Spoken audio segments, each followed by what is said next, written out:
పులుసు తయారు చేసుకునే విధానం. చేపల పులుసుకు కావాల్సిన పదార్థాలు: శుభ్రం చేసుకున్న చేప ముక్కలు, ఇవి సోర ముక్కలండి. చక్కగా శుభ్రం చేసుకొని పెట్టుకోవాలి. దీంట్లో ఉప్పు, కారం అన్నీ కూడా చక్కగా వేసి కలుపుకోవాలి. ఇప్పుడు చక్కగా ముక్కకి అంతటికి సాల్ట్ అంతా కూడా కలుపుకున్నాం కదండి. వీటిని పక్కన ఉంచుకుందాం.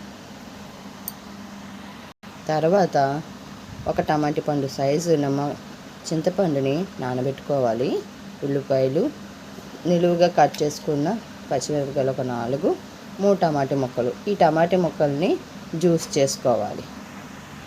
స్టవ్ ముట్టించి కళాయిని వేడి చేసుకున్న తర్వాత నూనె, కూరకు సరిపోయేటట్టు నూనె వేసుకోవాలి.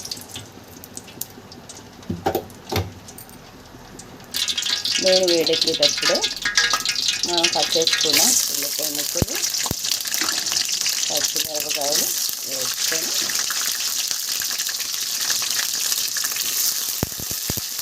కలుపుకోవాలి.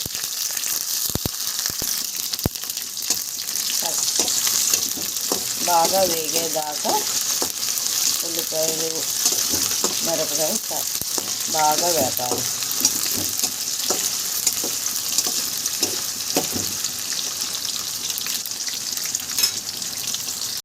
ఇప్పుడు ఈ టమాటా ముక్కల్ని అంతా కూడా మిక్సీ గిన్నెలో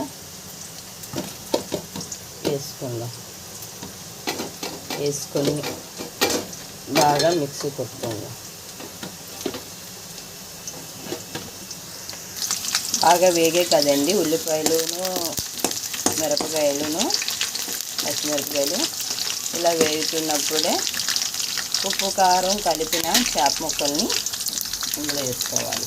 ఒక 5 నిమిషాలు నూనెలో చక్కగా వేగిన తర్వాత టమాటీ జ్యూస్ని వేయాలి. ఇలా బాగా వేగిపోయి కదండి. ఇప్పుడు టమాటీని ఆడించుకున్నాం కదా, మిక్సీ పెట్టాం కదా, దాన్ని వేద్దాం. వేసి మరొకసారి కలబెట్టాలి. టమాటీ వేసిన తర్వాత ఇలాగా మొక్కకి టమాటీ జ్యూస్ అంతా పట్టే తర్వాత చింతపండు రసాన్ని కూడా వేయాలి. చింతపండు రసాన్ని వేసుకుందాం. ఇదిగోనండి, టమాటీ రసం వేసిన తర్వాత, చింతపండు రసం వేసిన తర్వాత బాగా మరిగి ఇలాగా ఉడుకుతుంటుంది. దగ్గరికి అయిన తర్వాత బౌల్లో తీసుకుందాం. పులుసు బాగా మరిగిపోయిందండి. చివరిగాన కరివేపాకు వేసి ఒక 5 నిమిషాలు మరగనిద్దాం.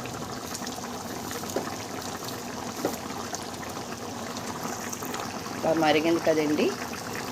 ఇప్పుడు ఒక బౌల్లో తీసుకుందాం. చేపల పులుసు రెడీ అండి. నోరూరించే సోర ముక్కల పులుసు చాలా చక్కగా బాగుంటుంది.